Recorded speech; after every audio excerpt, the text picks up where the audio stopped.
Hello and welcome to the Elevate podcast. I'm your host, Patricia Nowakowski. I am a salon owner, educator, mindset, and leadership coach that helps salon owners go from overwhelmed and burnt out to motivated and empowered. It is my mission to help you systemize your business, generate more profit, and create a career that you are absolutely in love with. Join us every week to learn about the small shifts you can make to elevate your business regarding mindset, marketing, social media, business systems, and so much more. Welcome to today's episode of the Elevate podcast. On today's episode, we have Lindsay. She is an expert in SEO, marketing, and the owner of the Happy Marketing Company. So, Lindsay, do you want to take a moment to introduce yourself to our audience? Yeah, absolutely. Thanks for having me. So, like you just said, I'm Lindsay May, and I've worked in marketing for pretty much my entire career, which is mostly about 15 years. I started in journalism. I fell in love with content, and then I started climbing the corporate ladder like a lot of us have done. But for me, there was always just something missing. I really wanted to go after something specific within marketing, something challenging. And so for me, I started learning about SEO, which is search engine optimization. We're going to get into all of that, I'm sure. I just created this passion, I guess, for SEO and marketing, and I started learning all about it. And then about a year and 2 months ago, I decided to go off on my own, which I know your audience has done a lot of that too. And it's just a really wild experience when you're like, I love what I'm doing, but I want to do it for myself. I want to do it my way. So for me, I left corporate behind. I started the Happy Marketing Co.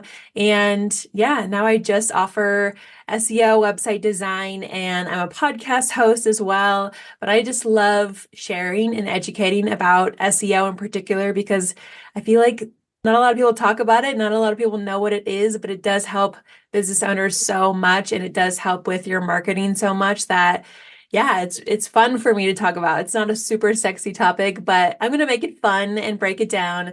That's a little bit about me. Yeah, so I love this topic because I feel like so many salon owners and stylists only rely on social media to attract attention to their companies or their salons to gain new clients. And I don't think people realize that most people actively looking for a new salon are utilizing Google. Yeah. And there's not a lot of effort, even simple effort put into businesses' My Google page and actually utilize SEO or understand the importance of SEO so that they rank higher so clients can find them more efficiently and not have to dig through, So I would love for you to explain exactly what SEO is and why it's important in layman's terms for our audience so they can understand exactly what it is for the people who don't know.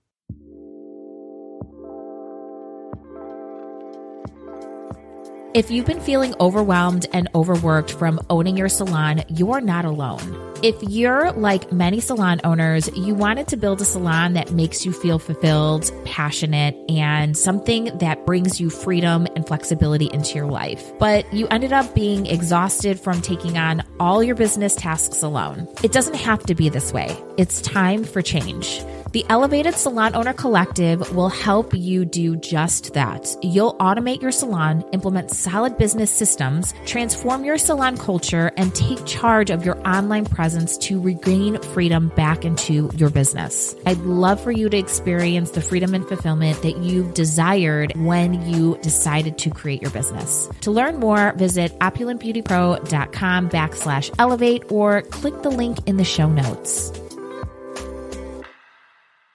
SEO is search engine optimization, and it's basically the process of improving your website's content, the user ability, so the user experience throughout your website, and the positioning of your content so that when you have a service or you offer a service, you have a business, like let's say that you are a colorist who has like a specialty, like you're using keywords around what you offer and someone looking for that service can find you.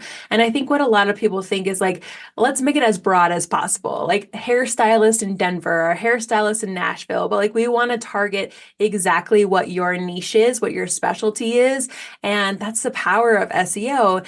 And so for me, kind of breaking down SEO is like, just think about anything that you're searching for, whether you have a question, you're looking for a solution, you're looking for a service or a product. The first thing that you're probably going to do in most cases based on data is you're going to go to Google and type something in. What you're typing in, that is essentially a keyword. And so we want to strategically place keywords throughout your website in these core SEO elements. And that's how someone searching in Google is going to find your website. And I'm probably going to mention this throughout this podcast, but the higher you rank on Google, so the results when you get on Google, you're probably searching for, a haircut, a women's haircut, or something basic like that. You're going to see millions of results for that because that's pretty basic. But we want to get your business in the top 10 results, really the top 3 to 5 results are where people are clicking the most. And so SEO is really just the process of improving your website so you are ranking higher, you're showing up in search results, and you're getting the right traffic to your website. You're not just getting thousands of visitors every month. You're getting people looking at your website who want to book a call with you, book an appointment, whatever it is. And that's really what it is. It's really a strategy with all of that. But once you kind of tap into that, it's pretty easy to find out who your audience is and start connecting with them. I feel like this information is so relevant. I think that a lot of people, one, they don't want to spend the money on SEO and Google ads, but in this day and age, you can't afford not to. You just can't. People are actively searching for new salons on Google. They're just kind of, scrolling on social. And if they happen to like what they see, then maybe they'll come and see you. Most of the effort should be put into SEO, Google ads, all of those things, because they're going to get a better result for sure. Yeah, there's just so much competition and you have to get ahead of it and create content. And it's a long process, but it does bring back clients and revenue that way. So what do you think the most common mistake you see people making when it comes to SEO? I would say just not knowing the right keywords, because again, keywords are pretty technical when it comes to SEO. And I think people just assume if I put a salon in Denver, then I'm going to rank super high. And that's one of your keywords. But let's say, again, what is your specialty? What is something that someone's going to search for you? Maybe it's balayage or whatever. I'm obviously not a hair expert, but when someone's looking for a specific service, that's what you want to feature as your keywords. And I also think, especially in the salon industry, the beauty industry as a whole, there's not a lot of content on those websites. So when I'm working with a client who owns a salon, I'm going on their website and I really just see a menu and a list of the services, but there's not a lot of content. And the more content you have, strategic content that includes those keywords that we were just talking about, that's going to get people to your website. And people don't really read all of that content, but it's there for Google as well to understand, what is this page about? What is your specialty? Tell me about the services that you offer. And so content is very powerful. That's another mistake too, is just people don't have enough content on their website. So when it comes to content, do you recommend people publishing blogs? Because essentially that has so many keywords and so much information. Yes, that's a great question. Yes, blogs, 2 to 4 a month at least. I would say if you're really trying to ramp up your SEO efforts and you have the bandwidth, 1 blog a week will really be powerful, because it's basically a new page on your website every single week. And you're probably answering a lot of those questions that people are asking. What is balayage? How much does it cost? Where do I find a specialist near me? So it's just incorporating all of those keywords, like you said. And it is beneficial for the user too. They're finding this content, they're reading about this service, and then they're like, okay, I trust this person or I trust this salon. So now I'm going to book a service. But yes, blogs are so helpful for every type of business. But I do think a lot of salon business owners are like, do I really need a blog? My services speak for themselves, right? But the more content you can get on your website, that really will help you get in front of all of your competition. Nice. Another thing that I heard, and you can correct me if I'm wrong, is that the more clicks you get on your website, the higher you'll rank in Google. Is that correct? Yes, it depends though. It depends on who's making those clicks, because we want to keep people on your website. So yes, something that I like to talk about is bounce rate. So when someone lands on your website, we want to keep them there as long as possible.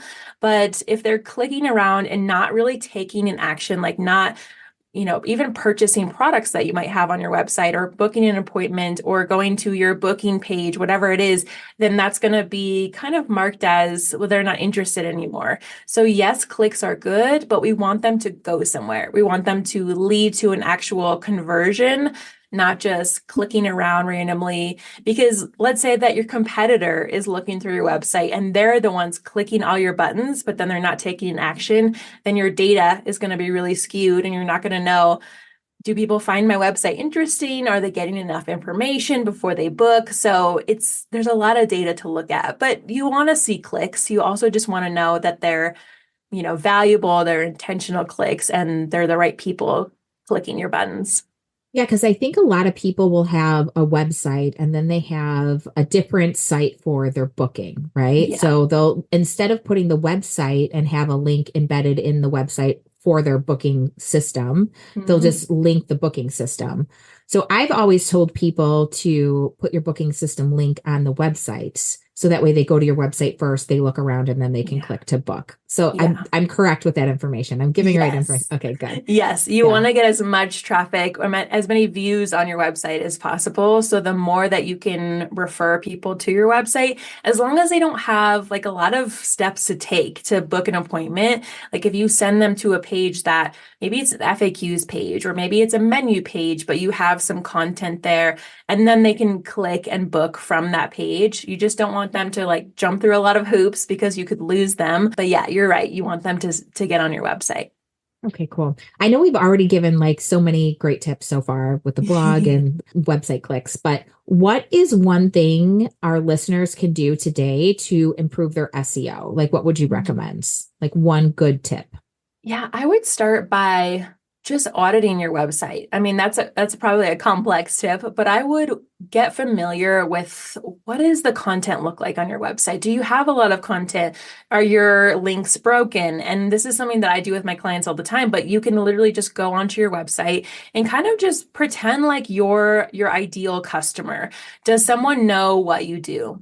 Can they find your booking link? Can they go to your website and get a feel for the style or the aesthetic and the experience that they'll have at the salon or wherever? And so I would just start by auditing your website, just writing down some notes, and then you'll know kind of where you're at right now.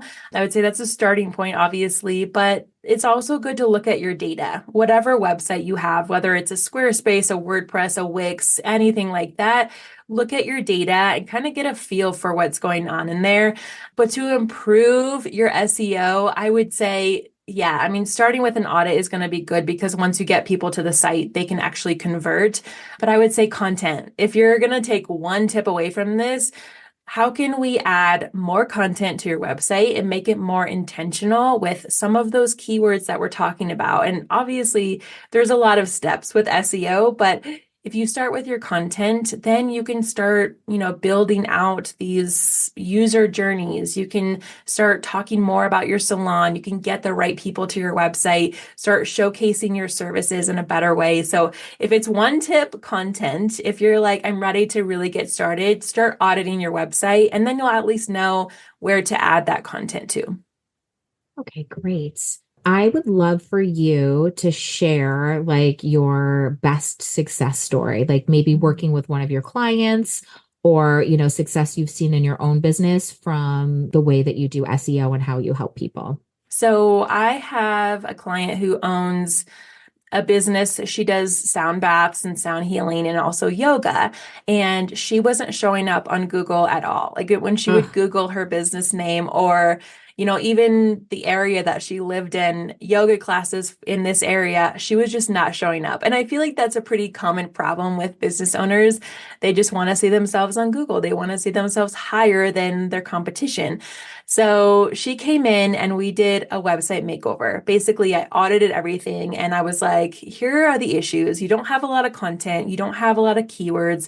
And people don't know where you're located. So of course, they're not going to find you in Boston or wherever because no one knows you're in Boston. So we completely revamped her website with the design, but also content with metadata, with all these essential SEO elements.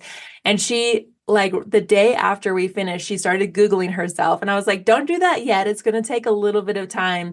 But I think in 2 weeks, she was on the number one page of Google in the number one spot. That's And awesome. I was like, mind blown because it doesn't usually happen that quickly. But once you really tap into it, I mean, it starts working. So she's definitely one of the success stories I like to share just because it's so much fun. I still get messages from her like, now three of my services are on the first page and it's really exciting. And also it's a fun activity to Google yourself. So I would definitely do that.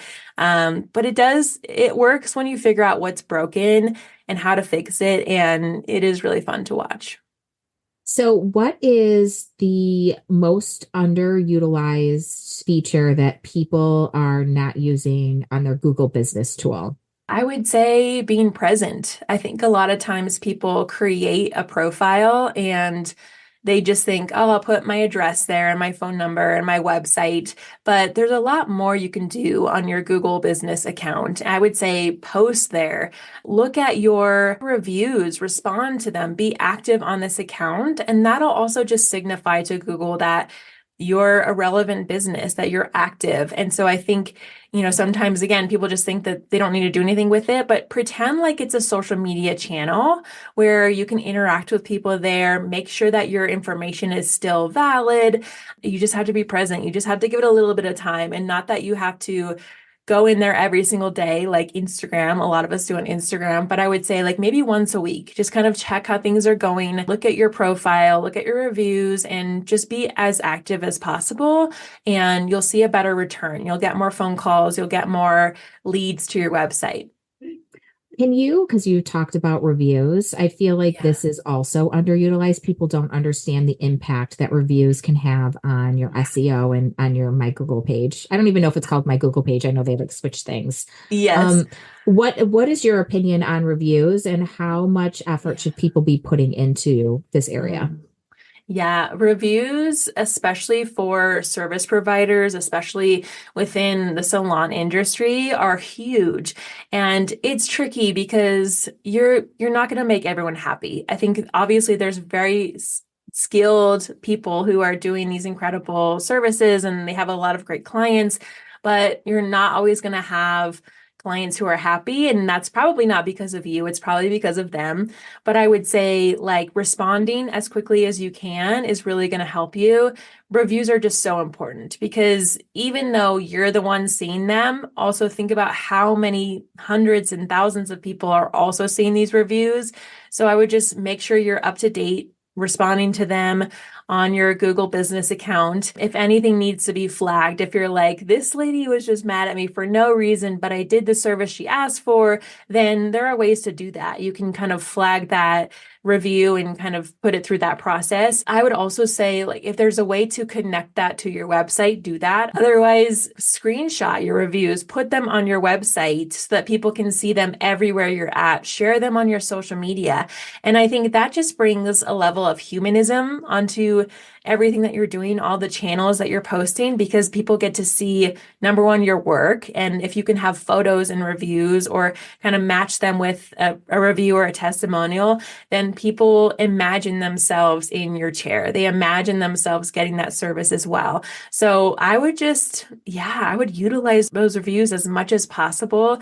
If you have emails, I would put a couple of your best reviews at the bottom of your emails. There's just so many places you can put those when it comes to marketing, but do just make sure that you're responding to them.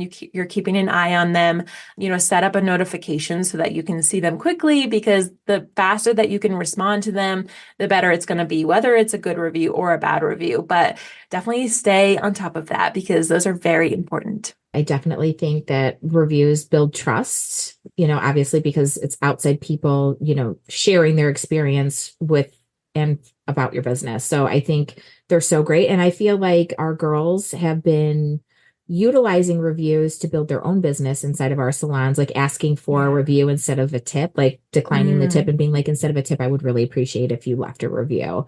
I love that. I feel like that's helped so much build their business. I know the people who ask for reviews because those are the clients that are calling and specifically asking for the people who have the reviews, and people read them. They really do. So I think that not utilizing that aspect, one for, to build your SEO, but also to build trust is just silly. You can give your opinion on this. Do you think Pinterest is beneficial for SEO? And how can salon owners utilize this to gain exposure? Yes. Oh, I love this question. Yes, Pinterest is obviously a social media channel, but how I like to look at it is it's also a search engine. So when I say search engine, that's Google. So 68% of online experiences start with the search engine. And so to me, that is probably Google, someone opening up Google and looking for a salon near them or looking up a service and what it is, what it looks like. But that's also the case with Pinterest. Pinterest, when you go to the app or you're on your desktop, you're searching for content. And sometimes you might be scrolling and kind of seeing what, whoever you follow, what they're posting. But in most cases, again, you're looking for inspiration for a new look or maybe you're getting a haircut and you want some ideas to show your stylist. But if you're the stylist and you're putting out photos of your client work, then people are going to come across that content. They're going to interact with it. So it's really powerful for SEO. And again, using the keywords. So you can use keywords in the caption, and that's content that will basically act as search results. It can come up in Google, but more than that, there's so many people in Pinterest, so many women who are active in Pinterest still. And so, yes, I think it's very beneficial. And I know it's like another social media channel that people have to manage and post content to. So I totally get that. But I think that it can be more helpful than in some cases TikTok, because that content on Pinterest, again, people are going there looking for inspiration. They're going there looking for styles that they can, emulate or to find a salon. So I would just make sure you're copying the same kind of content approach and going back to the blog. So if you start with a blog, like let's say it's the 5 top trends for summer 2024, this 5 top hair trends, like get very specific, then you can take that content and turn them into posts, individual pins on Pinterest. You have at least 5 to 10 different topics that you can put on that channel. So I think it's really impactful to repurpose content as much as you can. And then it's not like, oh, I have to create a whole new strategy for this additional channel, right? So yes, I would definitely get on Pinterest. I would get your clients on there, get them interacting with your content, get them sharing your content. And then you're going to keep building that credibility and you're going to keep getting engagement. And obviously, Pinterest is like worldwide, so you're probably going to get some engagement from people who aren't local, who might not become a client, but it's just engagement. You're going to get out there more, and then people are going to remember where you are and click on your website and become a client. So I think it's really, really beneficial. Tell people how they can find you and work with you. You can find me on Instagram, The Happy Marketing Co. I actually just launched a podcast as well. It's the Happy Marketing Podcast, where I share SEO tips there all the time. Or you can look at my website, thehappymarketing.co, and kind of get a feel too. Like, look at my website, look at how much content I have. That's kind of the same strategy that I would bring over to your website, but obviously make it specific to your brand. I do have a freebie as well that I think would be really good. It's like a download guide about keywords, but something that you mentioned earlier, you did talk about social media, how a lot of people are spending time on social media. I think that's great. But my last tip is, you don't own your social media content, you own your website content. So start creating that content. And if you need ideas, send me a DM on Instagram or send me an email. I do offer free strategy sessions, so we can connect and just jump on a call and kind of see what you need. But I would love to chat, and this has been so fun. Thank you so much. Yeah, thank you so much for being here today. Thank you so much for sharing your knowledge with our audience. I appreciate you taking the time. Yeah, thank you so much.